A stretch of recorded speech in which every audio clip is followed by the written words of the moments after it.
Welcome back everyone to theCUBE here in Los Angeles at the Forward Global Summit 2025. I'm John Furrier, host of theCUBE. This summit is breaking the ground on major breakthroughs around integrating communities, trust networks, and building kind of a future model for deploying capital for the collective benefit of the world. That used to be called Philanthropy, now it's kind of an integrated model between partners, entrepreneurs, capital markets, you name it, but the end game is still the same, make the world a better place.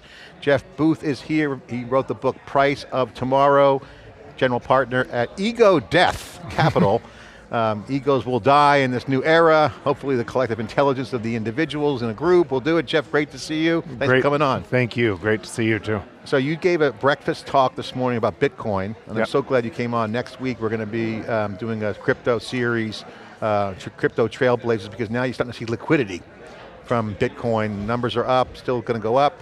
But you have an interesting theory around how Bitcoin is not only a template for the future, but also an immutable force at this point, pun intended, because of the impact of what it does, its durability, inimitability, but also the commerce it's enabling, and all the benefits that were traditionally in older paradigms of money. Right. Store of value, but there's things going on in that system that are broken or breaking, or broken, no one knows it yet, or take us through your thesis, because your presentation really hit home, and you're working with a company that Obi is running that kind of has examples of how it's working. Take us through your thesis. So the thesis is pretty simple, and I think most people can see this in themselves. The natural state of the free market is deflation. And we know that's true because we only use things that provide us more value, and an entrepreneur has to create more value to survive in the free market. So if we use things that give us more value, an entrepreneur has to create more value, then the output of that has to be deflation. In fact, what you're doing is touching a whole bunch of people you couldn't touch with a one-man show right now because you can go direct because of technology. Yeah. So that's a massive productive force. And it's everywhere in our world. And so what that means is prices should be falling everywhere. If you live in a free market, they should be falling at that rate everywhere. And you should get richer and richer and richer, even if you didn't work, as other people work for you and the natural course flows. But we don't live in that market. We live in or most people don't, because they live in a credit-based system. They think it's free. Yeah, they think, so in other words, think about this. We've never lived in a truly global free market. We've lived in a control system masquerading as a free market. And from the control system, because the control system is based on debt, and I'm not saying bad people on this, I'm saying a credit-based system can't allow deflation, because a credit-based system would collapse completely. So that credit-based system has to steal the money that should flow to you through deflation, plus inflation, to constantly create more monetary units to make you believe prices go up. And you're inside that system, and everybody's inside that system, making it stronger with all their actions. So you ask yourself, what would it look like if you had a decentralized secure protocol bounded by energy? Bitcoin, the first ever decentralized secure protocol bounded by energy. What would it be pricing if you couldn't change it? And it would be pricing perfectly the global free market. So measured against Bitcoin, prices of everything are falling. It appears to be rising because people are converting Bitcoin to their piece of paper to then measure Bitcoin price. But if you actually realize what is happening is, my house was 300 Bitcoin 5 years ago, my house is 22 Bitcoin today. Energy prices are falling, all prices, and as long as Bitcoin stays decentralized and secure, and when you really understand it, you know it will, it's the only thing that will, it will reprice everything else over time. Yeah, you're touching on some pretty innovative thinking around economics, right? Certainly. I love the control system. I want to just riff with you before I unpack a little bit more on some of that theory, because I think in your presentation, when I walked in, I heard TCP/IP. I'm like, oh yeah, and you kind of gave the history lesson of how the internet works, which is a great way to kind of set the table for the infrastructure that we know as blockchain under the covers. And I bring this up because control systems in general were built to house things, right? And they're old constructs. And not to throw another tech paradigm out there, but like when security used to be perimeter based, Those were control systems. Right. Now we don't live in a perimeter in security. It's borderless. Right. Packets can come in, that's why cybersecurity is out of control on the old system. Yeah. Okay, so this idea of the walls coming down of the system, I think is legit. So I am like totally with you on that. What happens next? So I believe that, yeah, we have the system, the pressure from the new system. How do you see that evolving? I mean, I can throw all my money into Bitcoin. You did as a hedge. Some people look at it as a hedge today because it's an alternative. It's going up. Hey, I made more money in Bitcoin, but they still got their money here. So obviously, this ain't going to go away overnight. What has to happen? What's the sequence of events in your mind around how the money will flow, the commerce will flow? Is it piece by piece? Is there a needle moving moment? What's your vision on this? So it'll be very chaotic because most people are giving today, because it's the cognitive dissonance of your brain trying to understand what I said, right? And you can nod, everyone nods their head and they know that the free market is deflation, but they don't realize then everything that they're doing outside of living in that is empowering a control system. So that's actually why I use TCP/IP and the internet as an example. What would it look like as people tried to come to this new paradigm from their old paradigm, and that change was so hard on, because they were trying to mesh their old way of living into the new paradigm, and the new paradigm didn't care. Every 10 minutes, it was imposing a discipline bounded by energy that was an honest ledger. And so what it would mean is it would be repricing this. And so the Bitcoin's IRR for the last 15 years is compounded annual growth rate is 45%. Yes, it's volatile, but that means if you're investing in houses and you have 8% return, you're losing 37% a year against Bitcoin. So, but you think you're winning because you're winning because somebody else is losing money against houses. So you think you're winning, but you're actually losing. And so why that's going to be chaotic is most people don't understand. So that's rationalization of that. It's a rationalization. Just like if you were in Argentina, people look at Argentina as their currency got totally debased, going, why didn't they understand? When they're doing the same thing in the US today. Yeah. And so they got to get out of the system. Bitcoin is the only thing that's decentralized and secure. And I'm saying I'm not crypto. I think, and it would get really confusing as well, because you wouldn't think protocols are winner take all, and the internet's a protocol, and they come in layers and add more functionalities. Technologies are the next technology beats the other technology, and winner take most. So we think in terms of technologies because we don't see protocols very often. There is only one internet. Yep. Right? You choose to be on it or you choose not to be on it. There is only one Bitcoin. You're going to be choosing to be on it or not be on it. And if you don't choose it, you're going to get repriced to buy it.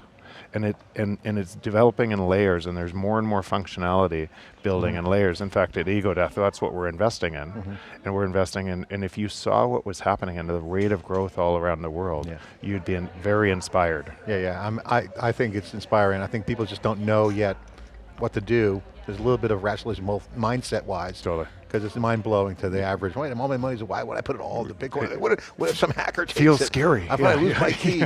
So you also mentioned, and I think the store of value arguments 100% are on point too.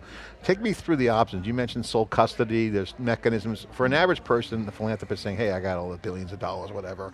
And they do the Bitcoin. What's the best practice? Is sole custody?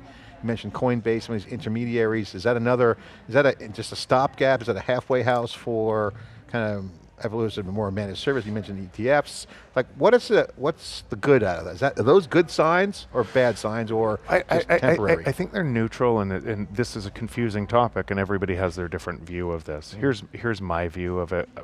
Spending probably 15,000 hours trying to kill what I'm saying right now. So trying to... You did your due diligence. Exactly. So trying to... and so human beings sacrifice kind of ease of use for convenience all the time for centralization. So it would be normal in a world that you thought prices should go up to trust somebody else with your Bitcoin, right? Because institutions should be able to be trusted. But every time you're doing that, you're not only removing yourself from the equation. Essentially, you're trusting somebody else with your Bitcoin, and it's not your Bitcoin, and that has to get centralized. So it's the only reason, and you're paying for the service to do that.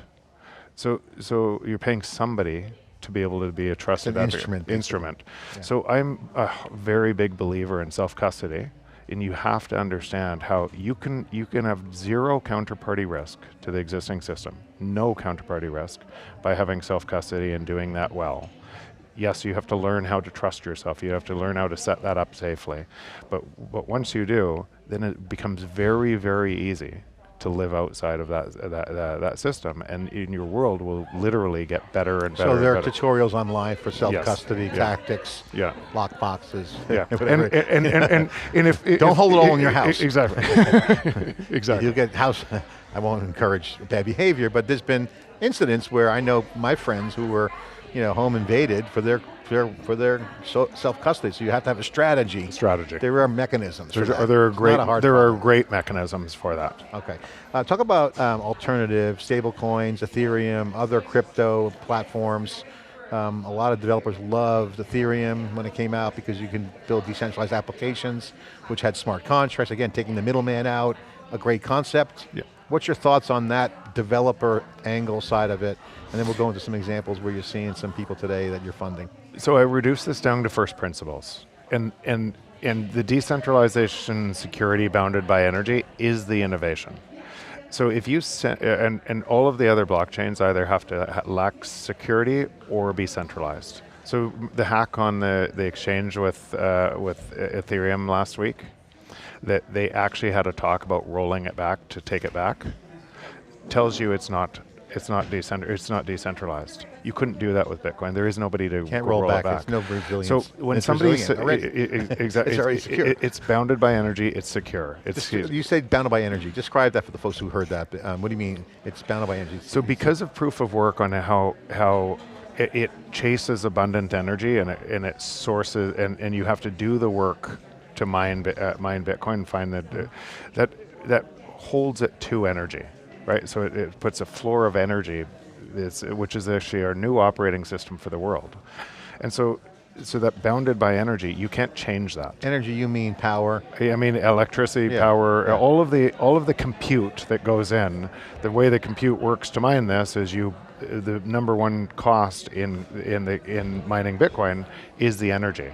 So it chases energy all over the world, low cost energy, to be able to make more make the economics work in Bitcoin, and that further decentralizes it. And then the nodes that audit the rules make sure those rules are followed. So that bounds this thing to energy. So talk about the developer, back to the developer angle, because I think as you have that input, like TCP/IP, and again, I love layers, are totally right, protocols come out, but it's disruptively enabling new things. What's the enablement? I love that you just said that, because that's what most people don't know. So if you just walk through, if Bitcoin made a choice, or the design choices wouldn't allow it to scale on layer 1. That's what keeps it decentralized, secure, bounded by energy. But it couldn't scale 5 to 7 transactions per second.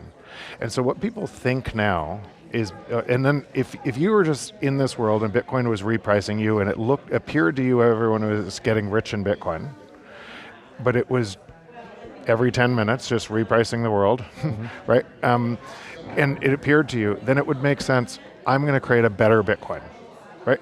And the free market would there's 11 million coins right now, right? And there would always be new ones because we fall into a trap of a better thing, right? And so how do you create a better one? If you create a better one by centralizing, you have to ask yourself a pretty simple question. Why, if you're going to centralize, wouldn't you just use a database instead of a high-cost database?